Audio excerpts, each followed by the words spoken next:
Hi guys, welcome back. This is our third lesson of American text commentaries. In this lesson, we will talking about the types of commentaries, but especially one of them. Well, let's start with the type of commentary. As you can see, there are a lot of them.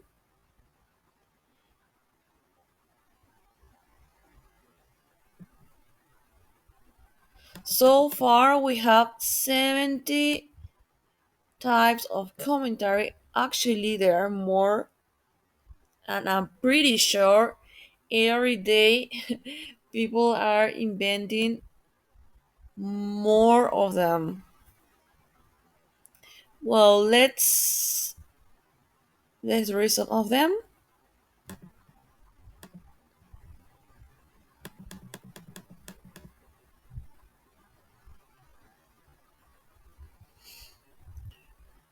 Here are some common type of commentary. The first one. This will be one of the most important commentary. Actually, will be focused, especially in this is the literary analysis commentary.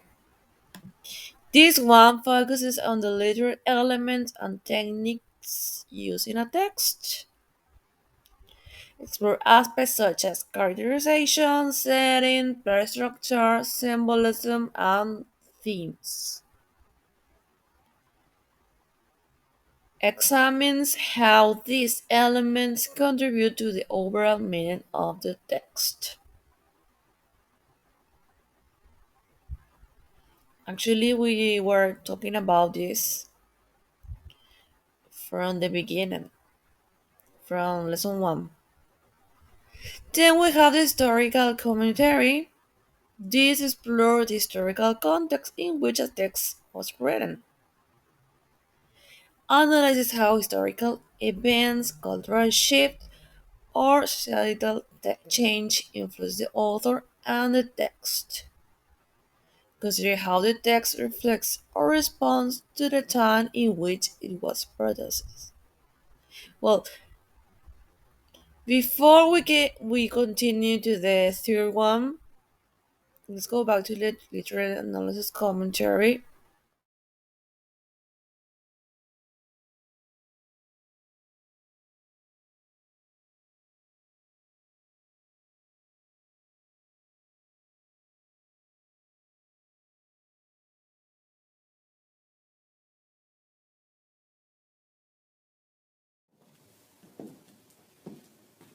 Hi, this is Miss Bierman, and today in this video, I want to talk to you all about a literary analysis. More specifically, what is a literary analysis?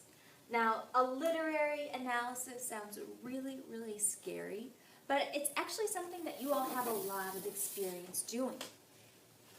In fact, you've already done a literary analysis twice this year, just so far. You wrote one literary analysis about The Lightning Thief, where you talked about how the author used the hero's journey to help the readers more deeply understand what was going to happen next to Percy Jackson. You also created a paper slide video where you analyzed how the tone of the story was humorous. So you guys actually already have a lot of experience with literary analyses. And put more simply, a literary analysis is a piece of writing where you discuss how the choices the writer makes impact the meaning. So you talk about all the different words or phrases that a writer used and how that helped you as a reader to more deeply understand what the writer was trying to tell you. Now,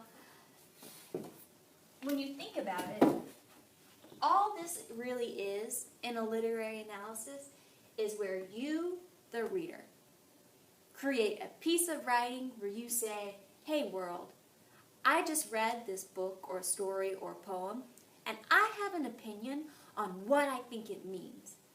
And in fact, I can back up my opinion with evidence from the text, words or phrases that the author chose on purpose to have an impact on the meaning of the story."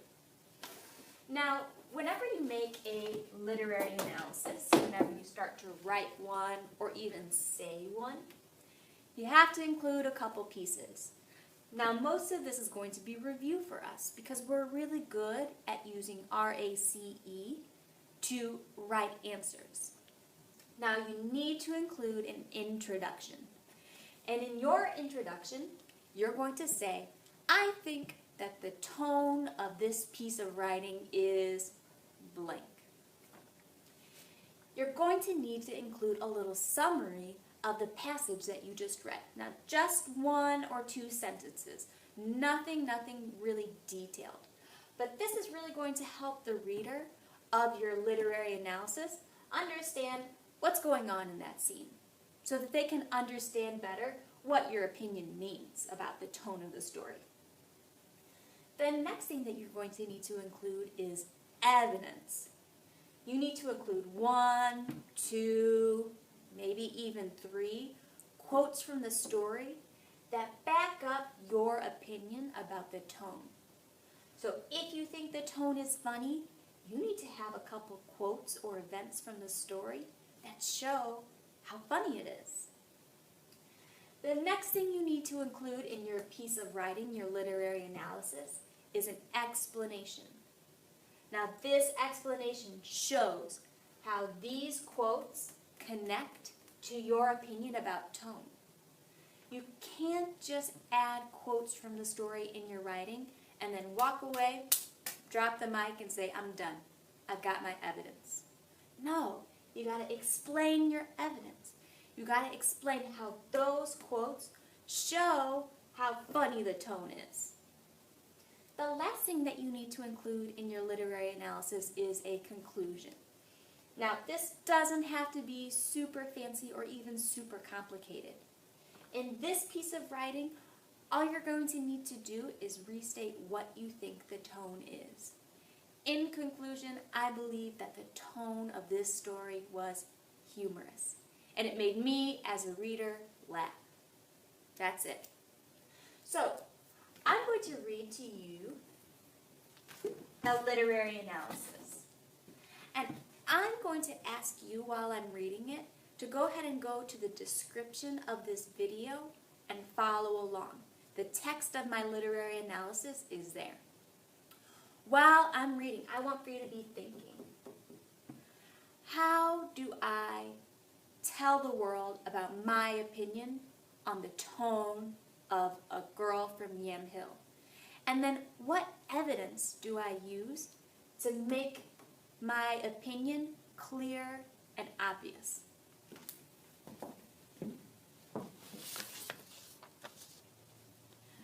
The author uses funny words and phrases to convey a humorous tone in the short story, A Girl from Yam Hill. In the story, the narrator describes some of the rules that her mother set for her growing up. For example, one rule is that she must not curse. The author makes this funny by having the little girl say that she likes to hear them curse. This is funny because little girls are supposed to act like little ladies, and they are definitely not supposed to enjoy profanity. Another example of a humorous tone is when the little girl remembers how her mother told her not to stare. She says that she was fascinated by her uncle's bald head. The word fascinated means very interested, and it shows that the girl really likes bald heads. Little girls are supposed to want long hair, so the word choice makes the tone funny. In A Girl from Yam Hill, the author uses many words and phrases to make the tone of the short story humorous to the reader. Now, by the end of listening and reading along with this literary analysis, it should be really clear what me, the reader, think about this story. I said that I think that this is a funny and humorous story because the author chose words and phrases and situations that made it really funny. That was some of Literalist commentary. Don't worry if if you think we are repeating the same every time, because most of these always will be repeating, because it's very important to know how to use, when to use.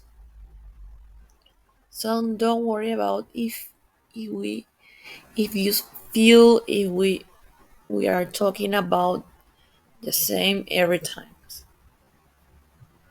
right? So now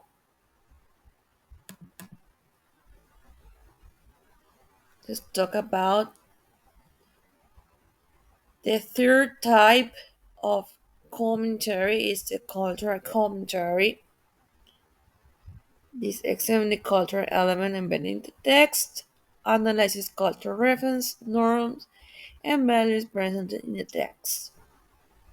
Explore how the text reflects or challenges cultural attitudes and beliefs. The number four is the biographical commentary, focusing on the life and experience of the author, explore how two of the author's personal history and background may have influenced the creation of the text. Consider the relevance of the author's lives to the themes and ideas presented in the text. So, for this course, this whole semester, we'll be talking about these four. These will be the more important topics. Nevertheless, let's have a check to the others. We have the comparative commentary. This involves comparing a given text with other books by the same author or works within the same literary period. Explore similarities and differences in themes, styles, or techniques across different texts. Then we have the reader response commentary, critical commentary.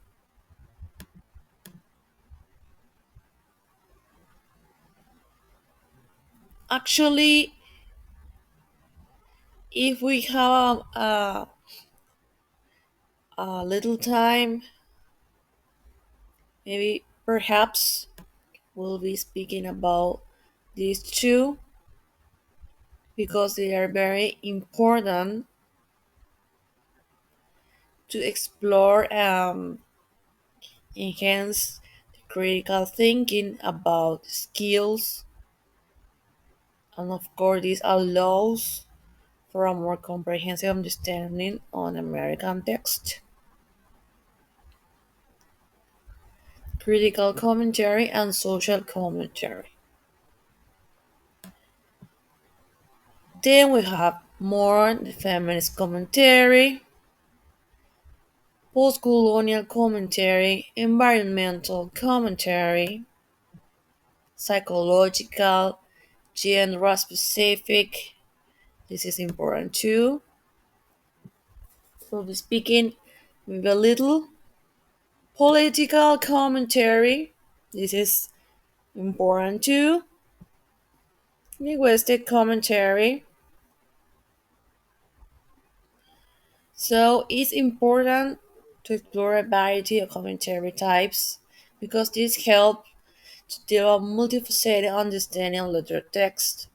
Also allows to connect literature with broader cultural, historical, and social context, fostering a deeper appreciation for the complexities of American literature.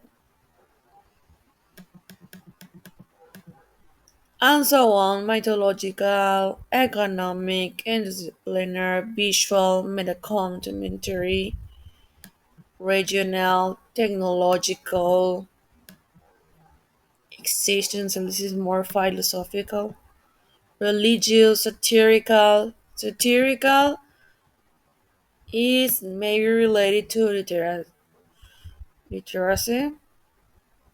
Then we have the ethical, reception, global, disability studies, utopia, dystopia, LGBTQ plus, intertextual, symbolic. These two, remember, we were talking about the coins and coherence. Actually, coins and coherence are topic from text linguistics. Then we have basic commentary, digital media, narrative structure. This is important too.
Work.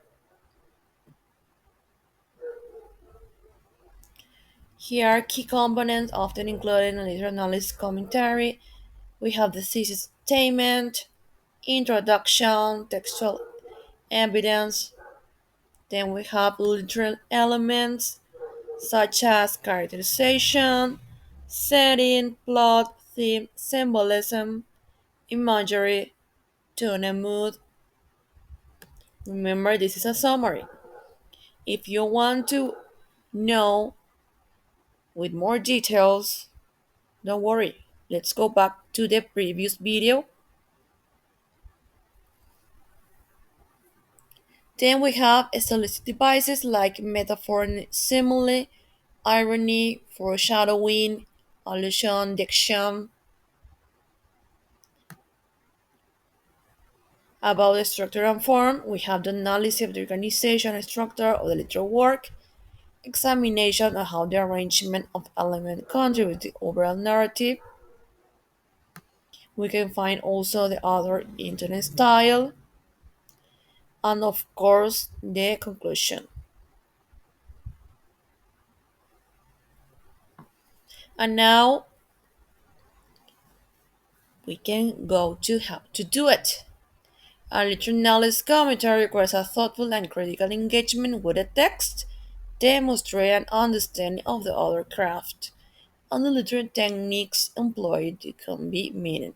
The literary techniques, here we are. It encourages readers to go beyond surface level interpretation and to explore the nuances and complexity of work or literature.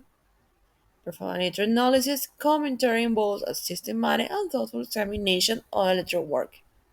So, here's a step-by-step guide on how to approach and create a literary analysis commentary. We have 14 steps. Number 1, select a literary work. Choose a literary work to analyze. These include a novel, short story, poem, play, or another form of literature. Actually, guys, this is a summary, but well, le- we can continue. No, nevertheless, we can continue, and then I will show you the video with the whole details. Okay. Then we had read and read the text. It means read it, literary work carefully, and it's possible to read it more than once. Identify the thesis. Develop your thesis statement that encapsulates the main argument or interpretation you will be presenting in your commentary. Contextualize the work. Provide background information about the author, time period in which the work was written, and any relevant cultural and historical context.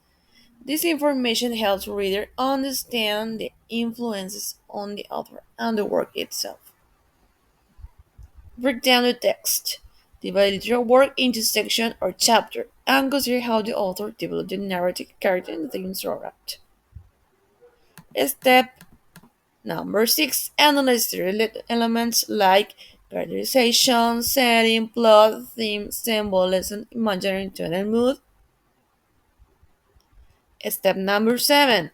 Explore stylistic devices such as metaphor and simile, irony, foreshadowing, allusion, diction. You can see the steps over here.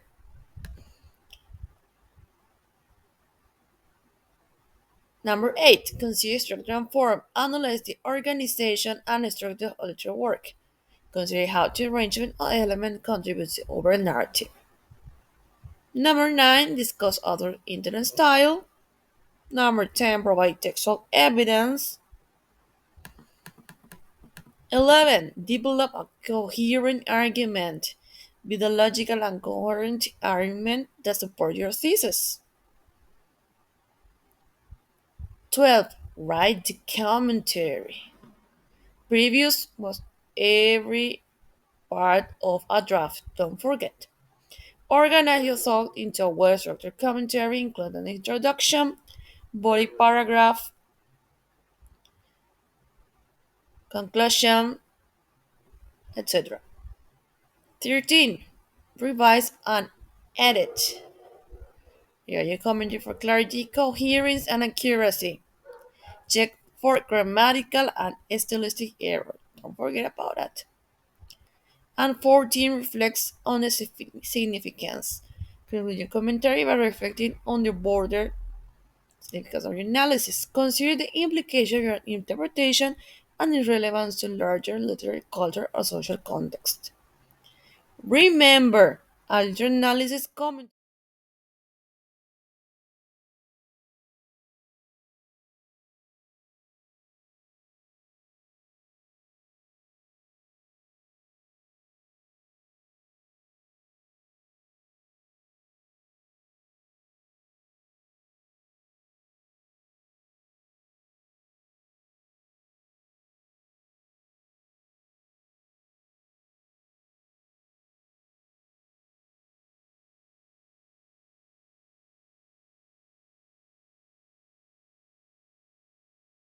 Again. So, after you've done your annotation, you will be stuck with an exam paper looking something like this. While messy annotations may make perfect sense to you and you wouldn't want to have them any other way, they're not worth much if you don't organize them into a coherent and cohesive commentary. Structuring your commentary well is an essential step in acing your exam. Turning your ideas from this into this requires a specific set of skills and careful planning. As I've said before, if you do the planning stage well, the commentary practically writes itself. This is because the structure of your essay plays a vital role in how well your commentary will turn out. So, how to plan to ensure that your structure is spot on? The first thing you need to bear in mind, of course, is the essential essay structure you learned a long time ago. Every essay consists of three main parts: the introduction, the main part, and the conclusion. However, in this exam, you're really strapped for time. For that reason, it is preferred that you omit the conclusion altogether or write a very, very short one. This is because conclusions usually serve the purpose of summarizing information you've already given, and they don't provide any new information. If you write a long conclusion, you will be wasting your time and words on repeating what you've already written. So the best choice is to do away with the conclusion altogether and focus on your introduction and especially the main part. However, it's not enough to just divide your commentary into an introduction and a very long main part. If you do that, you will end up with several pages of this. Can you notice what is wrong here? Even if you can't, an examiner definitely can, and I can tell you the impression this leaves is not good. Writing your commentary as one long connected chunk of text will not get you far in terms of your structure. And what's even worse, your lack of planning and organization skills will be obvious from the moment the examiner lays his eyes on your exam paper. If you want the first impression to be much better than that, you need to divide your essay into clearly sectioned paragraphs. This provides a very clear visual organization of the text, which is then further developed through the actual content of your paragraphs. So please, please, please make sure to have paragraphs in any text you write in your exam that is longer than, say, 100 words. Okay, so now you know you need to have paragraphs. But the thing about paragraphs is that they're like boxes or containers. It may seem to you that you can put whatever you want in these containers, and as long as they're visibly divided, everything will be fine, right? Well, wrong. Imagine you're moving out of your parents' house to go off to college. Which makes more sense to you? Taking all your stuff, your clothes and your books and your accessories, and randomly putting them into various boxes without really paying attention to what is in each box. Or carefully selecting and labeling boxes for each different item. So you have a box of clothes, a box of books, and a box of accessories. Of course, you would choose the second option. Imagine how much easier unpacking will be. Well, the same applies to paragraphs. Choosing what you put into them makes it easier for you to organize your thoughts and easier for the examiner to understand your opinions. So, just as you wouldn't put a variety of different items into one box, you shouldn't put a variety of different, unrelated ideas into a paragraph. That leads us to our golden rule of paragraphs, which says, one paragraph is one idea. This is an oversimplification and I'll explain why later, but for now it's an excellent brain tattoo that will help you structure your paragraphs correctly. One paragraph equals one idea. So now that we know that, this is approximately what your commentary will look like. You will have an introduction and a series of 5 or 6 paragraphs in the main part. You can have more, of course, but make sure to watch the time. What you write is more important than how much you write, and being selective about what information is the most important is a vital skill. So let's look at the introduction now. Here are some tips on what to include and what to avoid in your introduction. I will provide a more in-depth look into the introduction in our next video. First of all, you need to avoid stating the obvious. Don't repeat information given to you in the task. You will be wasting your time. Instead, and this goes for the entire essay, make sure you add value, add new information with every sentence you write. Try to be as precise and as specific as possible. As I've mentioned many times before, being specific is what makes your grade go up. Writing empty fluff that fulfills the word count requirements but doesn't add any value has the opposite effect and is sure to bring your mark down. Here is an example of a poorly written introduction to a commentary on the Frederick Douglass speech we've already analyzed. Stop the video and think about what is wrong with this paragraph. Try to rewrite it in your own words. Feel free to post your version in the comments below.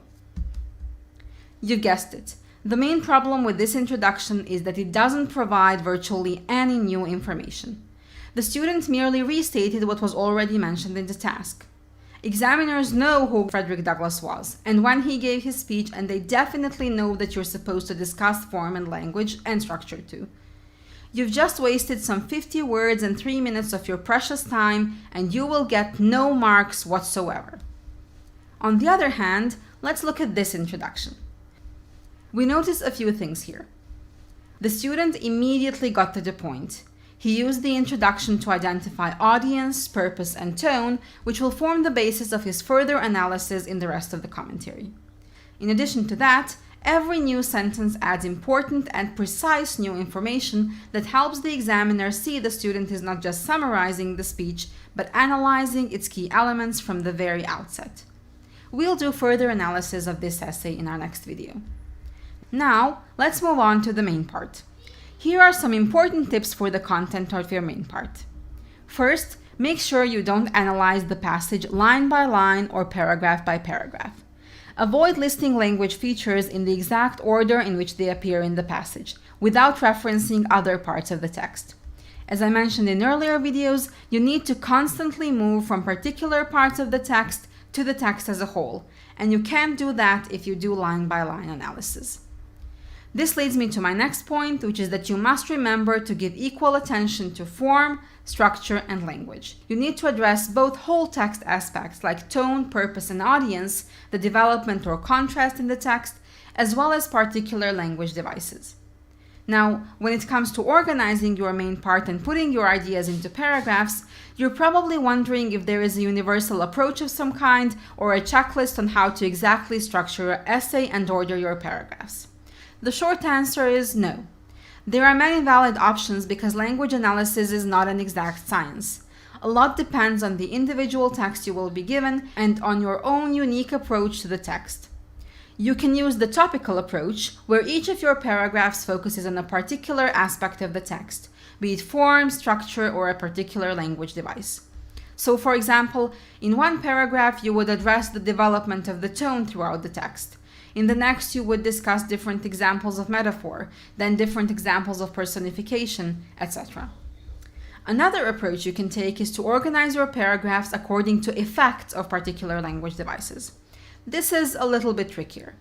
So, if the author used both simile and onomatopoeia in the text to achieve a similar effect, you can put both those elements in one paragraph, and the unifying idea will be the common effect they have. Whichever approach you choose, you need to have only one key idea in the paragraph. There can be related subordinate ideas within, but you need to have one overarching idea uniting them. However, structuring your paragraphs in such a way that you have one idea per paragraph is not enough. Remember when we talked about how writing your commentary is like building a house? Well, paragraphs are individual bricks, and bricks on their own do not make a house. They need to be connected and organized in a meaningful way. This is done by ordering them logically and connecting them using various cohesive devices, such as linking words and repetition. Essentially, your commentary needs to flow smoothly and ideas need to naturally progress, making a unified whole. Again, this cannot be done without planning. Making sure you write plenty of practice exams and working on your structure using the tips I provided here will help you feel better prepared to tackle the challenges of organizing your essay in the exam. Of course, organizing and structuring your essay is only half the work. You have to actually write it. The content of the commentary will depend on the text you are given, but you should always write your commentary in the formal register. Your style should be objective and straightforward. Although writing is not explicitly assessed in this question, good writing is definitely expected. As in all other parts of the exam, you need to use advanced grammatical structures and low-frequency vocabulary to demonstrate your language ability. One aspect of writing that is assessed is your use of precise terminology. You need to be able to use precise linguistic terms to describe the examples from the text and provide comments on the effects of their usage. Let's go back to our visual classroom. In this part activities, you will find for lesson 3, we have 8 questions. If you feel these questions are too much or kind of difficult to understand, I encourage you to do it in pairs or in groups. Don't worry about it. Well, we have 8 questions. Number 1, how do literate elements such as characterization, setting, and symbolism contribute to the overall meaning of a text in a literary analysis commentary? Number 2, can you provide examples of how plot structure and themes are analyzed in a literary analysis commentary to depending on the tension of text? 4, 3, sorry. How does examining the use of literary techniques in a commentary enhance the reader's appreciation of the author craft and storytelling? 4. In what ways does a literary analysis commentary help readers uncover deeper layers of meaning and symbolism within a text? Number 5. How can a literary analysis commentary assist in exploring the complexity of character development and relationship in a work of literature? Number 6. What strategies can be employed in a literary analysis commentary to effectively convey the significance of themes and motives present in a text? 7. How does a literary analysis commentary encourage readers to engage critically with the text and consider motive interpretation and perspective? And number 8. Can you discuss question number 8? I suggest you can do in pairs as I said before or in a group because it's a discussion on the importance of providing textual evidence and examples to support arguments in an analysis commentary. Remember, you will find the answers in our material PDF file types of commentary, especially in the part of literal analysis commentary. If you feel or think you're not and you can find the answer over there, you can watch again the video, lesson number 2 or lesson number 1, right?